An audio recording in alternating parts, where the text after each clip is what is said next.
షబ్బీర్ అలీ సాబ్ చెప్పిండు పాపం. షబ్బీర్ అలీ సాబ్ నిన్న నిజాయితీగా చెప్పిండు. ఏమన్నాడు? పైసలు తీసుకొని కాంగ్రెస్ లో ఆయన అన్ని అమ్ముకుంటారని చెప్పిండు. వాస్తవం. ఆ రోజు కోమటిరెడ్డి వెంకటరెడ్డి గారు చెప్పిండ్రు 50 కోట్లకు పీసీసీ అధ్యక్ష పదవి అమ్ముకున్నారని.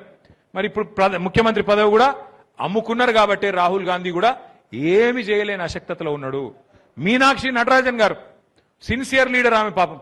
ఆమెకి ఇక్కడ ఇన్ఛార్జ్ ఉంటే రేవంత్ రెడ్డితో ఏదో మొత్తానికి ఏదో పంచాయతీ పడ్డది. నువ్వు ఇట్లా గరీబోల ఇండ్లు గుల్లగొట్టకని చెప్పిందట ఆమె. గరీబోల ఇండ్లు గుల్లగొట్టక మంచి పద్ధతి కాదు. గా మూసీ పేరు మీద హైడ్రా పేరు మీద నాశనం చేస్తున్నావు, పార్టీకి చెడ్డ పేరు వస్తున్నది, నువ్వు చెయ్యకు అని చెప్పిందట. పగబట్టిండు. పగబట్టి ఏం చేసిండు?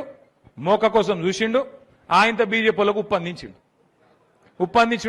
ఆమె నామినేషన్ కూడా ఎగరగొట్టిండు. ఆమె మీద దొంగ కేసు పెట్టిండ్రు.